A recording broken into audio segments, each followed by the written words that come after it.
Estamos aqui, Álvaro César Galvão e eu, para mais um programa Chefes do Apetite, hoje com um convidado do Café Jornal, proprietário Denis Rezende.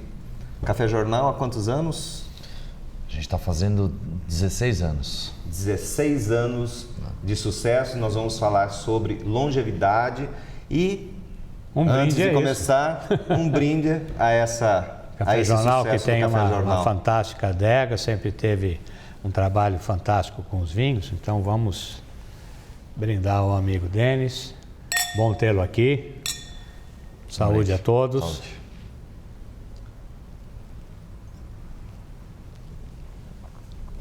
Isso é novidade. Isso ainda não tem no Brasil. A pauta, fantástico. Um corte de Carmené, Cabernet Sauvignon e Merlot. Me encantei com esse vinho. Muito interessante e ainda não tem aqui. Chama El Guapo. Muito bom para comida, para gastronomia. E falando em gastronomia, vamos relembrar um pouquinho você quando começou, de que maneira, qual foi a sua ideia de início. E depois de 16 anos continuando no sucesso? Vamos lá. Na verdade, assim, meu pai tinha uma indústria de laminados técnicos industriais, isso lá em Santo Amaro. Isso, vamos dizer assim, 92, 93. Eu comecei trabalhando com ele e, na verdade, me especializei em sistemas de garantia de qualidade. Eu trabalhava com a fábrica, meu pai era o administrativo. Depois veio o Plano Collor, a nossa fábrica teve um pouco de dificuldade na época, meu pai se descapitalizou. E a gente tinha, sei lá, uns 150, 180 funcionários. E aí a gente passou a ter 100, 80, 60, 70, não tinha fluxo de caixa para pagar. Sim. E a empresa foi enxugando. Meu pai tinha uma sócia, os dois começaram a brigar porque falta dinheiro, a sociedade complica. E aí a empresa, na verdade, eu saí da empresa e fui procurar alguma coisa para fazer. E naquela época tava a briga de sócios, quem que ia ficar com a empresa, quem que não ia, uma bagunça completa. E eu desde os meus 15, já estava com 22, 23, estava lá na indústria. Né? E aí vou procurando uma coisa, vou procurando outra, procurei loja em shopping, procurei comércio, procurei isso, procurei aquilo e tal. Até que um amigo meu, um conhecido, virou para mim e falou: você já pensou em restaurante? E foi bem assim. E eu peguei um jornal, que era um jornal que eu já tinha circulado, ele, classificados, um monte de coisas, que já ia lá para a cachorra fazer o pipi dela. E aí peguei esse jornal e fui rever, porque eu não tinha visto nada de gastronomia. E vi um restaurante assim, restaurante Moema, movimento 120 mil. Não dizia qual era o nome. Liguei lá no telefone e falaram: olha, aqui é do Banco Sudameris e tal, você tem que vir aqui para falar com o diretor do banco. Que curioso, né? Meu pai falou: pai, vamos comigo lá, porque senão de repente vai achar que eu sou moleque, que não vão fazer não negócio, vão querer fazer vai saber, comigo. Né? E aí fui para o Banco Sudameris, o diretor do Banco Sudameris me atendeu, falou: olha, eu na verdade estou aqui montei um bar e restaurante, tenho 7 sócios, 8, todos amigos, montamos um restaurante chamado Café Jornal, você ouviu falar? Falei: infelizmente nunca ouvi falar, mas né, o endereço é tal, eu vou dar uma olhada. Olhei, falei: puta, acho que é isso, hein? Né? E é muito bonito. A casa já estava, ela era metade do que ela é hoje e ela estava mais ou menos com uns 11 meses, 12 meses de vida. E aí começa uma negociação, teoricamente os valores que eles colocaram eram um valor que não dava para mim, a gente acabou oferecendo, eles estavam numa briga societária que queriam se desfazer do negócio, e aí dos 7 sócios, 6 saíram. Um, que foi o Reginaldo Leme, acabou ficando na sociedade, todos eles saíram. Eu, na verdade, dedico minha vida 100% a isso. Inicialmente, a minha família, meu pai, vamos dizer assim, acaba vindo junto comigo, então eu tinha metade, meu pai tinha metade. E aí a gente acabou tendo alguns probleminhas aí, não ficou só eu. Então... foi nessa época que eu te conheci, então, porque o Reginaldo ainda estava lá, comecinho. Na época, eu acho que o sommelier é o Pierre Lincoln. Pierre Lincoln. Ele ficou comigo, o Reginaldo ficou comigo ainda 11 anos. 11 anos. Como meu sócio. Eu conheci no início também. Tinha Bacana. alguns eventos de automobilismo. Na época, eu trabalhava com automobilismo. Exatamente. E por que Café Jornal, né?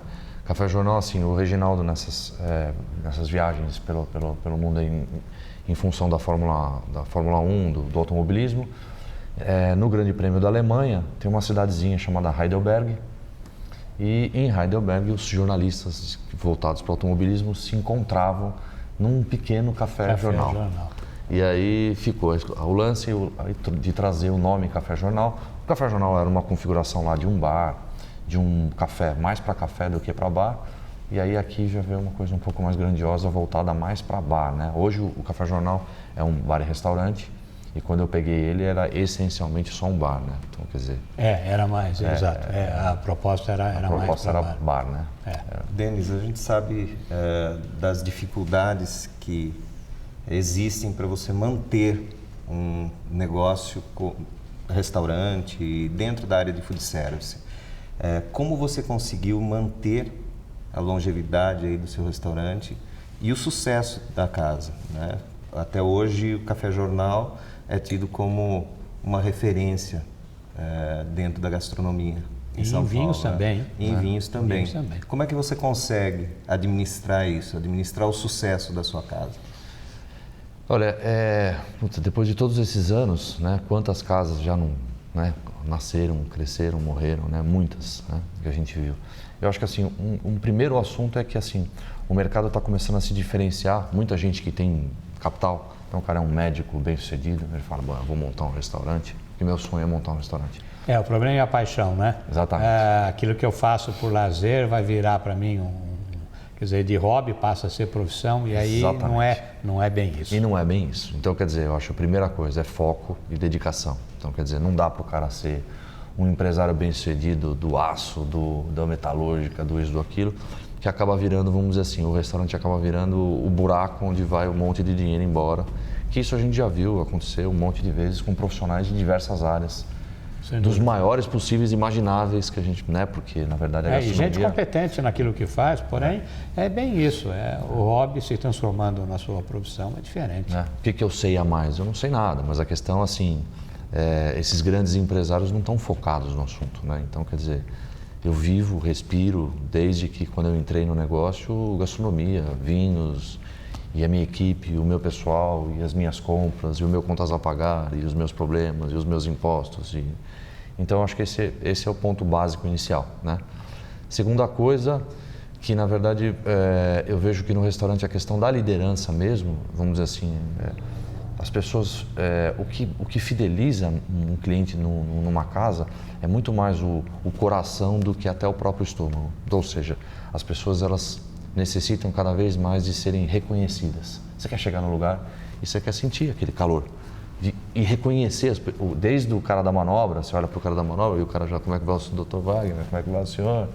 E assim, essa coisa da equipe que permanece na casa acaba fazendo toda a diferença, porque daqui a pouco aquele cliente está trazendo o irmão, que está trazendo os filhos e que o tempo vai passando e que você vai sentindo esse reconhecimento de uma equipe que está unida junto, tentando fazer o melhor que ela pode, e eu acho que esse é o segundo item dos itens mais importantes com relação à longevidade do restaurante.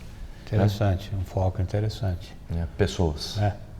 Trazer o sentimento, né? E como trabalhar, por exemplo, uma mudança, né? Ou de chefe, ou de maître, ou de um garçom que é muito solícito para o cliente, como é que você consegue mudar? Apesar de que ele tem chefes longevos, mas você já teve já tive três, quatro trocas.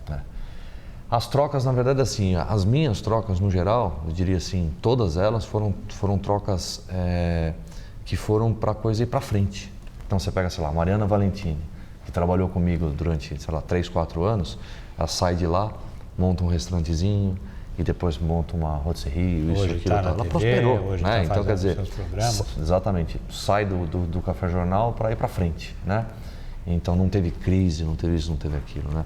Você pega o Ivan mesmo. Quando sai do Café Jornal, ficou comigo 5 anos, monta o Alma e daí a coisa vai para frente, a coisa acontece. Ele também agora está no programa lá. Junto com o Olivier. E está indo, vamos dizer assim, está super bem.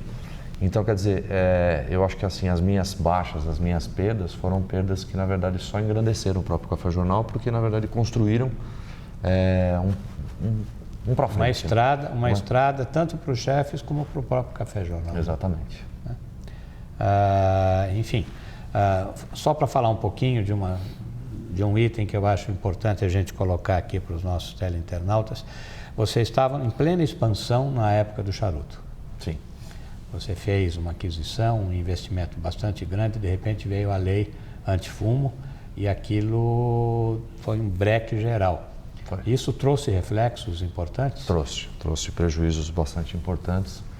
Eu fui para Cuba, trouxe uma franquia, Casa de L'Habano, que na verdade essa franquia ela é para garantir a autenticidade da qualidade dos charutos que eu trabalharia aqui. E aí foi um investimento focado nisso, a coisa começou dando muito certo. Tinha público para isso, a coisa acontecendo e tal, então depois de um ano e meio mais ou menos, veio essa lei.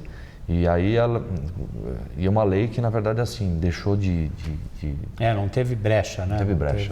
Não pode, acabou o ponto final, né? Se você quiser, você entra com uma liminar, só que o problema é que assim, eu não vivo só de charuto. E assim, entrei junto com o Ash Café, a gente entrou com uma liminar, ganhamos, por jurisprudência ele ganhou, então eu teria ganho também, porque a minha peça eu perdi. Só que o lance é o seguinte, né? Eu não vivo de charuto. Então eu tenho um restaurante, eu tenho outras coisas, tá? Eu tenho uma adega, eu tenho vinho, eu tenho isso. Ele não, ele vive de charuto, né? Então eu, na verdade, fiquei inseguro de seguir essa linha. Seguir a linha da briga, porque, na verdade, eu tenho outras coisas, né? E que, de repente, a linha da briga poderia me prejudicar do outro lado, entendeu? Então, quer dizer, aí eu recuei.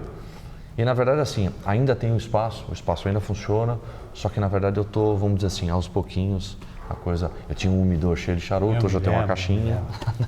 Você tinha um armário bacana para que as pessoas guardassem os seus charutos lá. Exatamente. Assim como você tem clube do whisky, né? Você tinha feito um móvel lindíssimo para guardar os charutos, todos eles muito bem condicionados. É um belo investimento que... Foi uma pena. Denis, nós estamos nos minutos finais do programa. Eu gostaria que você deixasse aí para os novos investidores, né, os novos proprietários de restaurantes, falasse um pouco da importância do treinamento da equipe, da motivação da equipe para o sucesso de uma casa. Vamos falar. Treinamento, né? Às vezes, no mundo do restaurante, a questão do treinamento ela é um pouco complicada porque o nosso dia a dia é uma folga por semana, um domingo por mês. Todo mundo, né? Então, na verdade, os investimentos de treinamento que ultimamente eu venho fazendo são todos dentro da própria casa. Eu não consigo mais hoje ter uma equipe com uma gordura que me possibilite mandar sair eles para fazer cursos, né? E isso é uma questão de mercado mesmo. Tá difícil da gente, qualquer gordurinha a gente está tendo que trabalhar. Então, mas assim, a questão de informação, a questão de treinamentos, a gente vem trazendo muito para dentro de casa isso, né?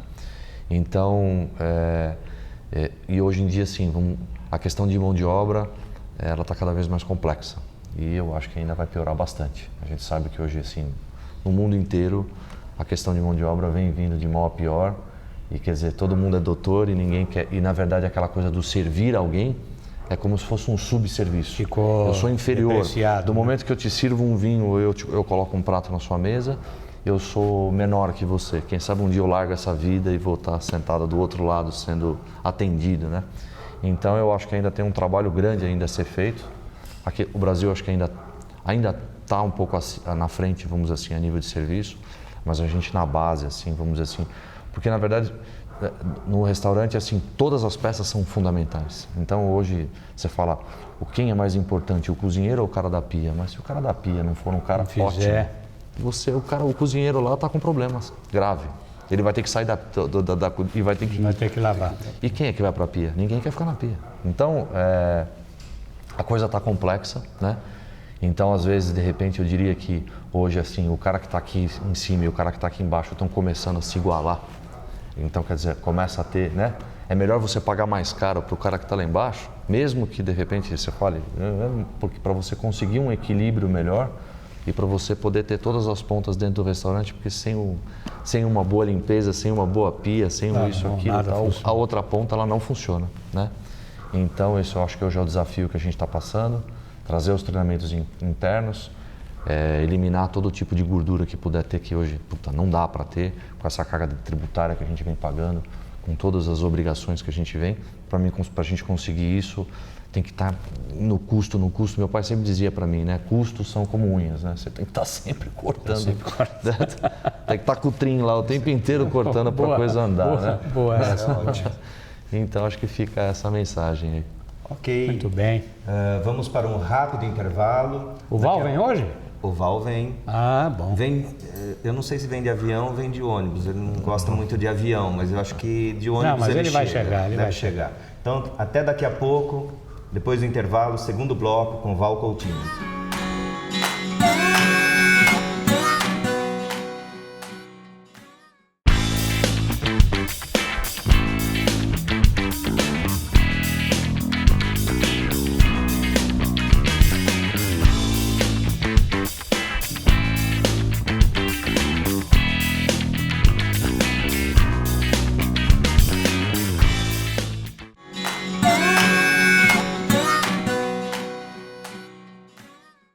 Retornamos com o segundo bloco do Chefes do Apetite.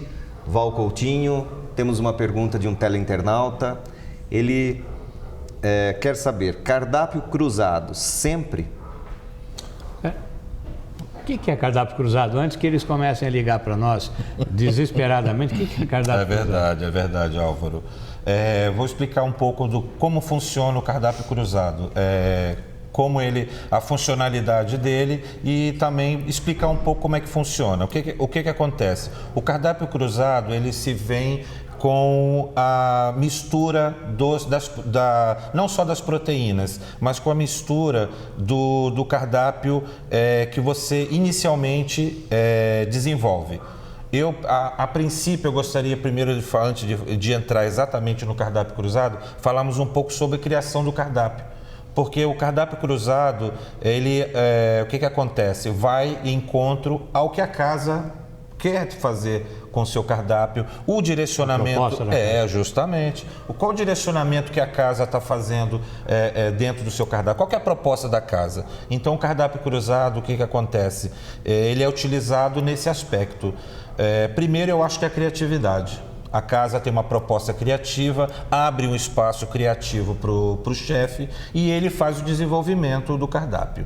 E aí vem a segunda parte, que é justamente você cruzar essas proteínas, cruzar esses ingredientes. Eu acho que é importante isso. Não só para casa, que eu acho que aí é uma sugestão para os chefes, é pensar nesse aspecto, porque assim, pensar criativamente é legal, mas você pensar economicamente também é importante.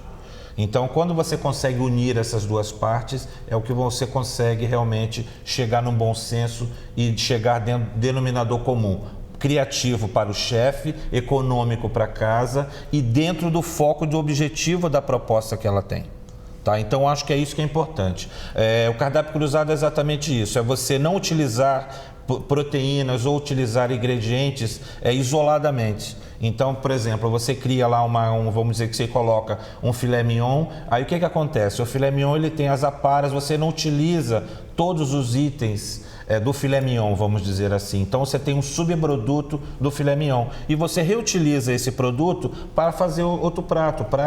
Por exemplo, você tem bar e restaurante, você aproveita as aparas, que nós chamamos de aparas, que são os cortes menos nobres ou que não é utilizado para aquele prato, tipo um tornedor. Então você utiliza para fazer, por exemplo, um filé aperitivo. Aí você pode utilizar essas aparas do filé mignon. Obviamente que existem N produtos. Economicamente, o bom é justamente essa parte. É você poder reutilizar com inteligência e criatividade essas outras partes. Tá? Eu acho que isso chega nesse denominador. Eu acredito que... Espero que o nosso questionamento do nosso teleinternauta ele tenha sido atendido nesse aspecto, né? Com certeza. E outro detalhe, tá? Realmente eu não gosto de pegar avião, tá? Eu prefiro vir de ônibus mesmo. Bom, encerramos aqui mais um programa Chefes do Apetite com essa dica importante para evitar o desperdício, né? Justamente. E trazer mais economia para o seu restaurante. Até o próximo programa. Até mais.